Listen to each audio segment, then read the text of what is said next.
Ok, minha gente, já de volta, eu vou passar aqui É que eu tô pegando o microfone aqui, que o doutor Ricardo já chegou. Já vou entregar para ele aqui o microfone. Ana Maria Costa Ribeiro, urbanismo já, saneamento já, educação, saúde, vamos valorizar a cidade. Quem ama, cuida. Acabar com o lixão. Marcelo Rangel está aqui. Bom dia, Marcelo. Jones Vargas, bom dia, Hélio. Eu espero que ele resolva o trânsito da rua Manel Dias na Barra. Abrir aquela rua que fechou para o supermercado Anistia Internacional, que ele é da Anistia Internacional. Ô, Jones, eu não sei se existe contrato ali, se não existe, eu não sei como é que é aquilo, mas realmente tem que resolver o problema da Manel Dias. Israel Cruz, bom dia, meu amigo. Esse prefeito vai deixar só dívida. É verdade. Arthur Nequembe assistindo a gente, Marisa Furtado assistindo e um monte de gente aqui, todo mundo assistindo. Bom dia para todo mundo e muito obrigado. Aliás, bom dia também para o doutor Ricardo, que já está aqui com a gente, né? E é com ele que a gente vai conversar agora, como toda quarta-feira. Ricardo, bom dia, meu amigo. Bom dia, Hélio. Bom dia a todo mundo aí que nos assiste. Tudo bom? Quarta-feira, início de dezembro, expectativa de um novo governo, expectativa da saída do prefeito, né? Do prefeito Vinícius Ainda bem que está acabando. Pois ainda bem que está acabando. E hoje mais um problema se apresenta, né? Que por falta de pagamento, o transbordo do lixo não pode mais, já não vai ser feito, a gente não sabe o que vai acontecer. A coleta de lixo está sendo feita, mas aí daqui a pouco não tem mais onde botar o lixo. Isso é um problema sério de justiça, né? Sim, é um problema seríssimo de justiça. O lixo tem que ser algo que tem que ser resolvido pela prefeitura, né? É essencial isso ser resolvido. Eu me recordo lá na época do Petro, que era prefeito, ele conseguiu transformar aquilo num aterro sanitário e era para dali para frente os prefeitos resolverem a situação, não permitirem que voltasse a ter o lixão como teve, e aí voltou a ter o lixão, né, ao longo dos anos. Na época, quando o Petro fez, já havia um prazo em que aquele aterro sanitário conseguiria atender às necessidades da população, né? E depois daquele prazo já tinha que ter uma solução e não foi encontrada até hoje essa solução. Então o problema já vem lá desde lá de trás, em que nenhum prefeito, depois dele, nenhum prefeito tomou nenhuma providência em relação ao lixo em Teresópolis. Aí veio o incêndio lá no lixão, um absurdo, aquilo, um crime ambiental gigantesco. E aí começou a questão do transbordo do lixo, que muitas cidades fazem hoje, elas já não têm mais local para aterro sanitário, nada disso, então elas passam a fazer, mas tem que pagar, né? Porque senão você faz o quê com esse lixo? O lixo vai continuar sendo produzido. Ninguém vai parar de produzir lixo porque não está se pagando o transbordo. E a prefeitura não paga. Como ela não paga nada, né? Como ela simplesmente não tem pago nada. Eu não sei onde está entrando esse dinheiro, porque as pessoas pagam os impostos, as pessoas arcam com as suas obrigações e ele simplesmente não tem efetuado o pagamento adequado de nenhum prestador de serviço. O transbordo do lixo é a gente, ao longo do ano todo, a gente viu desde o ano passado, né, toda uma discussão em relação ao HCT ali, em que o HCT não vinha recebendo os valores. O próprio Hospital São José parou de atender o SUS em relação ao município, porque não recebia corretamente do município, então foi feito um acordo com o Estado para só o setor de oncologia passar a ser obrigação do Hospital São José e recebendo pelo Estado, porque receber pelo município eles sabiam que não iam receber mais. Esse é o governo que ele está entregando, é isso que ele está fazendo. Essa até mais antes aqui no programa hoje mesmo, falando qual o legado que ele deixou, o legado que ele deixou vai ser esse. Um legado de um governo que simplesmente não produziu nada de adequado, pelo contrário, e que está entregando uma cidade com diversas dívidas, principalmente de serviços essenciais, como lixo, como saúde, que são serviços essenciais. Nós precisamos, não tem como. E ele está entregando isso dessa forma. É muito triste ver isso acontecer. Mas não faltou dinheiro, o dinheiro teve em todo o governo. Ele pode até dizer assim, os precatórios me atrapalharam, mas ele também não pagou os precatórios. Também não pagou, exatamente. Até hoje ele não pagou os precatórios. Né? Pagou valores muito baixos. Tem o precatório para pagar, mas então por que não pagou? Não pagou. E ele vem justificando que ele não consegue pagar todo mundo por conta dos precatórios. Os precatórios não. Mas esse caso, Ricardo, que aconteceu aqui da compra do prédio, você está a par da compra do prédio, né? E não necessariamente o governo Teresópolis, a minha pergunta é geral em qualquer governo. O prefeito, o governador, ele não responde por isso com seu próprio CPF? Responde, ele tem que responder. A questão muitas vezes é que no final, o que acontece? Ele começa a querer colocar a responsabilidade dentro do setor administrativo. É responsabilidade no procurador, responsabilidade no secretário. E aí, muitas vezes, o que eles fazem é, como nós somos agentes políticos, nós apenas tomamos a decisão baseado nesses relatórios, no laudo que a gente recebe, tudo isso. Mas ele responde também, porque ele tem que ter noção mínima do que está acontecendo. Né? O administrador ele tem que ter essa noção. Então não basta eu informar no processo pela procuradoria, o procurador informar que dá uma decisão, né, um parecer favorável ali à aquisição daquele patrimônio, se eu, prefeito, gestor, não tomo as minhas cautelas em quê? Em olhar a documentação, em olhar o que está ali, né, em saber o que está acontecendo, questionar a própria procuradoria, né, porque o prefeito ele precisa tomar essas providências. Ele tem um mínimo de conhecimento, ele tem que ter. Né, o conhecimento legal todos nós temos que ter, muito mais um gestor. Então, esse mínimo de conhecimento ele tem que ter. É claro que o caminho que ele vai tomar, isso aí eu não tenho a menor dúvida que ele vai tomar esse caminho. De quando vier essa responsabilização para cima dele, alegar que ele se baseou no parecer da Procuradoria, que ele se baseou no parecer da Secretaria de Educação, mas ele também responde por isso. Arthur, eu vou pegar o seu comentário aqui e transformar em 2 ou 3 perguntas para o doutor Ricardo. A Lúcia Esteves, a professora Lúcia, ela faz aqui um comentário que a Rua do Mercado, isso lá na Barra, era um acordo para cuidar da pracinha da Barra em frente ao mesmo mercado. Coisa essa que não está acontecendo. Mesmo assim, você atrapalha todo o trânsito de uma região, simplesmente que o mercado vai cuidar de uma pracinha, eu acho que é um pouco demais, né? Mas esse fato acontece ali na Rua Manuel Dias, na Barra do Imbuí, uma situação muito crítica.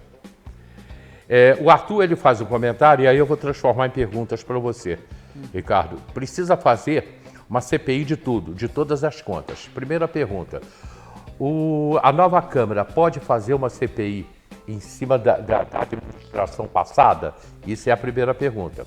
A segunda pergunta, o prefeito que entra ou o governador que entra, ele pode contratar uma empresa para fazer, me fugiu o termo agora, uma auditoria no governo?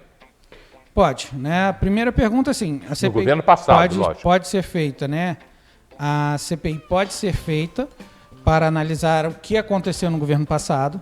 Tá? A grande questão é que o problema da CPI é que a CPI, na verdade, ela só investiga e dá elementos para o Ministério Público poder agir. Né? Isso para mim, é uma falha que tem dentro da legislação brasileira, mas é dessa forma que funciona. Nenhuma CPI pode levar à condenação de ninguém, nada disso. Aí precisa uma comissão processante. Aí precisa de uma comissão processante para retirar do cargo. Que já não é mais do cargo. Então, nesse caso, não caberia uma comissão processante para isso. Caberia sim a CPI para analisar o que foi feito e aí sim buscar as responsabilizações. A CPI ajuda muito porque ela traz muitos elementos, né? A própria questão por exemplo, lá atrás, na CPI dos Correios, né? Aquilo foi elemento para depois acontecerem as condenações, nos processos e tudo mais, porque a CPI lá na época, a Câmara dos Deputados principalmente, ela começou a agir e buscar essas informações que o Ministério Público não buscaria. Né? O Ministério Público Federal não buscaria, não porque não quisesse buscar, não é nada disso. É porque ele não tinha todos aqueles elementos que os deputados conseguiriam ter. Né? Então a CPI ajuda muito nisso e ajuda muito exatamente na questão da imagem, do político e tudo mais. Mas a CPI em si, ela jamais leva à condenação, ela não pode fazer isso. Ela busca os elementos, faz um relatório, aprova esse relatório e diz assim, existe irregularidade.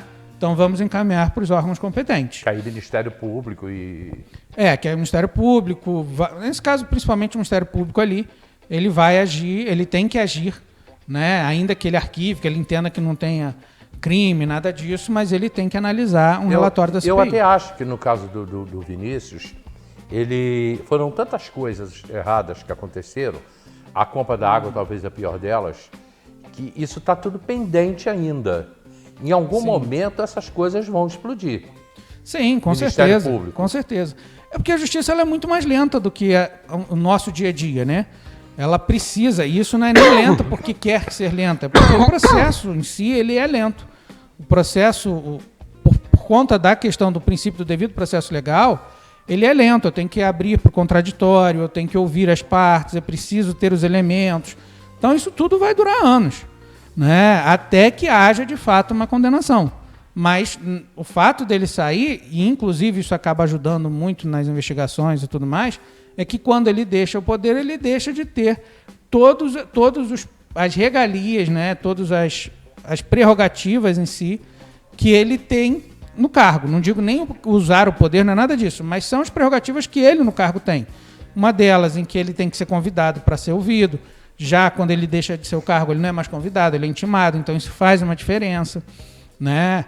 Muitas outras situações ali que no cargo ele consegue, de uma forma, utilizar o cargo com as suas prerrogativas legais para atrasar esse processo. Por exemplo, se você pega, não no caso do prefeito, mas você pega no caso de um governador do estado, eu só posso, de fato, iniciar um processo criminal contra o governador se a Assembleia Legislativa aprovar que eu faça isso. Sim, senão, sim. eu não posso.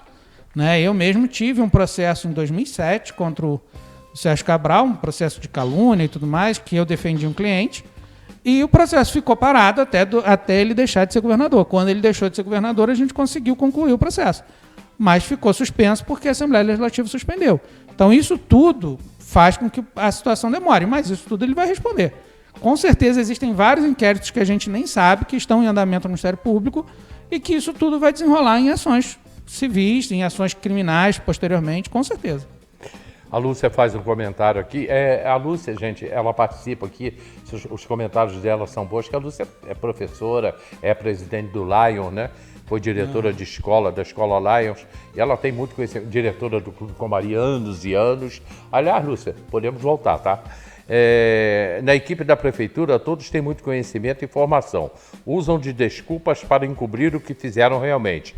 Em algumas secretarias, o que os secretários vão responder junto por tudo que fizeram. Aí eu vou transformar em pergunta também. Os secretários respondem também?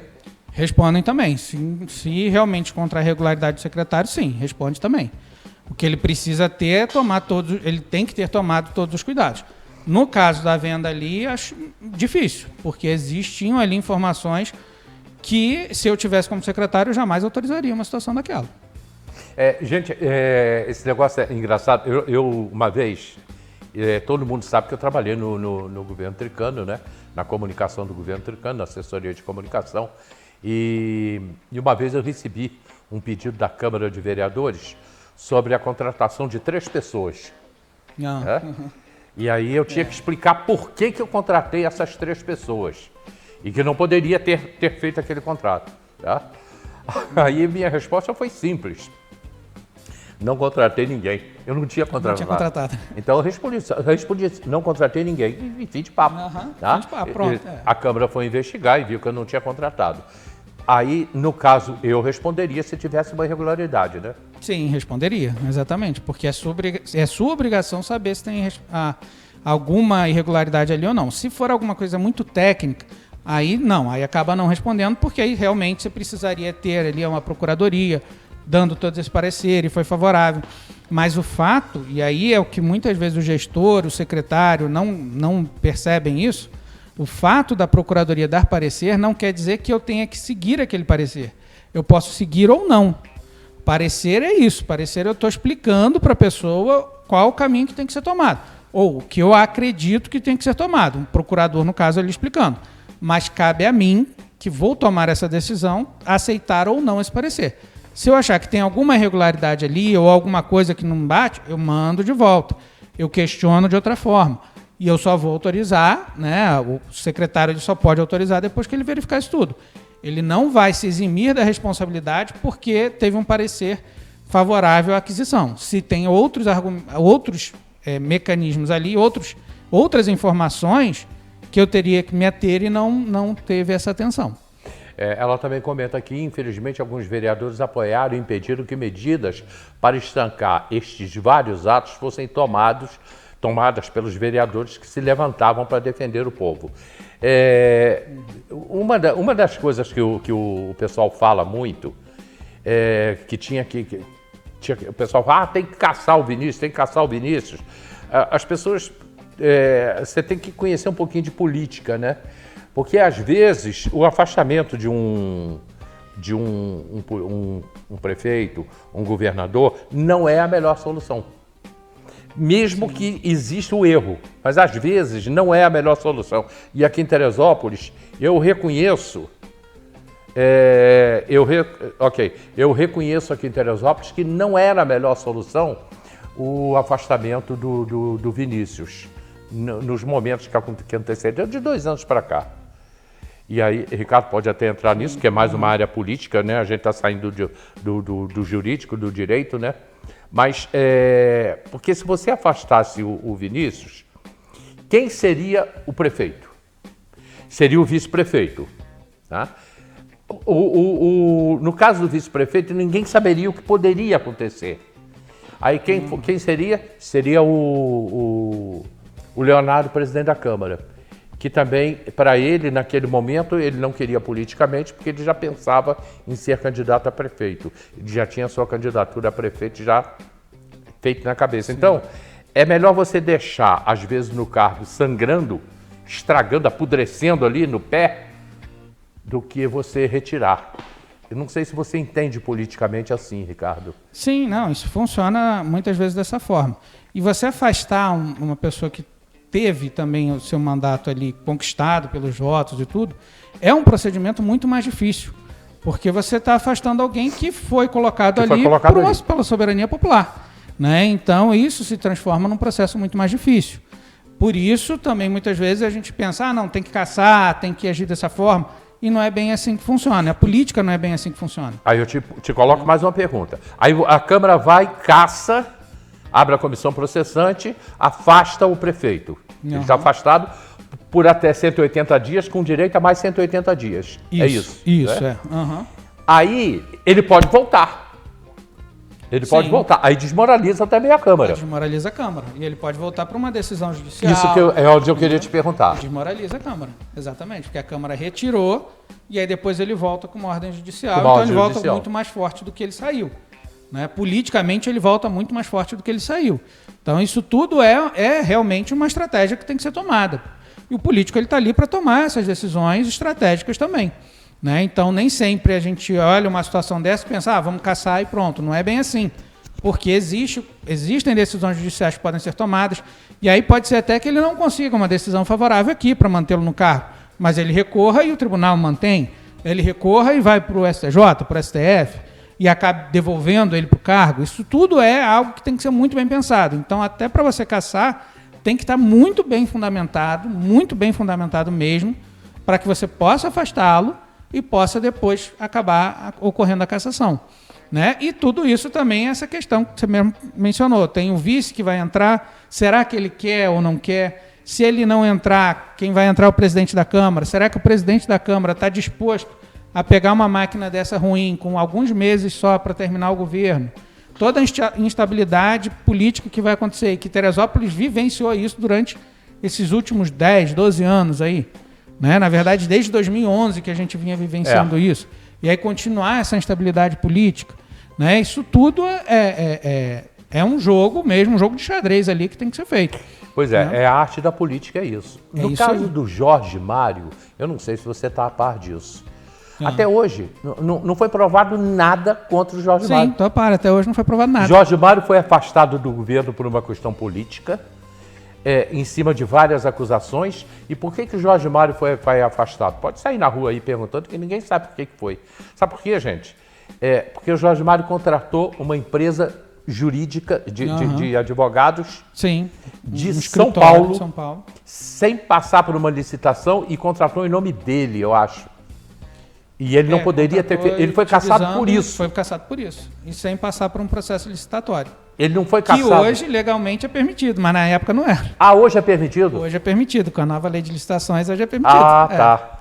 Mas na época não era Na época não era. isso. Jorge Mário não foi afastado por corrupção, por roubo, por nada disso. Ele foi afastado porque ele contratou uma empresa de São Paulo, uma empresa de advogado de São Paulo, e não podia ter feito isso. E nunca foi provado absolutamente nada contra Jorge Mário. Se ele quiser... Oi? Zé Carlos da Estufa está aqui, está dizendo que foi secretário do Jorge Mário. É verdade, você foi secretário dele. E nunca foi provado nada contra Jorge Mário. E outra coisa, ele não se interessou por isso. De vez em quando eu falo com ele. Eu sei onde ele mora hoje. Ele hoje é dono de uma clínica lá no Sul, numa cidade lá no Sul. Ele com a esposa, a filha também trabalha junto com ele, é médica nessa clínica. Ele esteve em Salvador durante muito tempo e agora mora numa cidade do Sul. E mais ainda, Ricardo, o Jorge Mário, ele foi embora de Teresópolis, ele não quis ficar em Teresópolis, já vou uma pergunta. Ele teria direito, que como não foi provado nada contra ele, ele teria direito de entrar contra o município para pegar reclamando dos salários que ele deixou de ganhar? Sim, hoje pelo tempo não consegue mais, já teria prescrito, mas teria sim. Ele não ia fazer isso, ele me disse que não faria. Uhum. Mas daqui a pouco o pessoal está caindo de pau em cima de mim na rede social. Mas é bom falar o que realmente acontece, né? Eu fico tão preocupado quando falam isso em rede social de mim. Mas é verdade isso que eu estou falando. Sim. Eu perguntei a ele, você vai entrar pedindo salários? Ele me disse que não. Isso há alguns anos atrás. Uhum. Não, e poderia. Hoje, realmente, pelo prazo, já não teria como. Mas na época, sim, quando comprovou, quer dizer, quando viu que não teria nada contra ele em si, né, ele não foi condenado criminalmente, nada disso, ele poderia ter, sim, exigido pelo menos daquele período de afastamento e tudo mais. Depois da cassação, não, porque ele foi cassado, não tem como. Mas no período do afastamento, sim, ele poderia ter pedido. Porque um afastamento do Vinícius seria muito pior do que deixar ele do jeito que está aí, sangrando e morrer até o final. Sim, morrer exatamente. Politicamente, talvez. Politicamente, né? Porque aí ele pegou todo o passivo que ficaria na mão de outra pessoa. Né? Ele já estava com um governo muito ruim, com um governo com várias falhas de administração. Isso tudo ele já vem fazendo há um bom tempo. Então, isso pode sim, isso poderia, caso ocorresse essa cassação, né, o afastamento, a cassação, entrasse outro no lugar, essa pessoa ia pegar todo esse passivo para fazer uma campanha eleitoral, num período de campanha eleitoral. E isso é muito ruim também, né? Esse processo todo é muito ruim. E hoje também, pela legislação, vamos supor que no ano passado ele tivesse saído e por algum motivo o Ari também não tivesse tomado posse, nada disso, não quisesse e tal. E aí seria o presidente da Câmara. O presidente da Câmara só entraria ali para poder ficar aguardando uma nova eleição. Então nós poderíamos ter, sim, 2 eleições muito próximas. E isso é muito ruim. É muito ruim. Né? É muito ruim, porque você entrega para alguém a máquina para fazer campanha para dali para outubro fazer de novo. Assistindo o programa... E um custo absurdo. Desculpa. Nada que isso. Assistindo o programa junto com a gente aqui, o pastor Marcos Basílio. Marcos Basílio, meu amigo, meu irmãozão Marcos Basílio. Saudade de você, já tem um tempinho aí que a gente não se vê. Preciso de você para fechar o ano aqui comigo, Basílio. Precisamos fechar o ano aqui. O último programa é dia 13. Eu tenho que ver isso a semana que vem para trazê-los aqui. O pessoal do Copete, que vem aí o dia 8, que é o dia da Bíblia. Sábado que vem... Não, sábado agora. Sábado dia agora, 8, né? Dia da Bíblia. Vai ter um evento ali na Praça sábado Olímpica. Ou domingo? Acho que é domingo, né? É sábado, né? Ah, não, é domingo. Dia 8 é domingo, Dia 8 é domingo. Dia 8 domingo é dia da Bíblia. Ricardo, muito obrigado, meu irmão. Eu que agradeço. Ricardo volta, a gente continua. Toda quarta-feira ele está aqui batendo papo. E daqui a pouco Zé Carlos da Estufa já chegou aqui, está com a gente. Lembra daquela história que eu falei, da história dos ferrinhos, que aí na rede social, que eu não me lembro o termo que eu usei, que eu falei, gente, o Zé Carlos faz um trabalho com os ferrinhos, aquilo foi muito bom para mim, e aí o pessoal começou a brincar comigo aqui tava eu, Zé Carlos Faria, começou todo mundo a rir, Faria também rir. Hoje, o Zé Carlos da Estufa vai explicar o que é isso. Legal, quero ouvir. Cara, é legal pra caramba, tá? Quero assistir. É legal pra caramba. Tratamento ortomolecular, é isso? Bioenergético. É um negócio muito legal. Zé Carlos da Estufa daqui a pouco vai falar sobre isso. Vamos comercial, a gente volta já.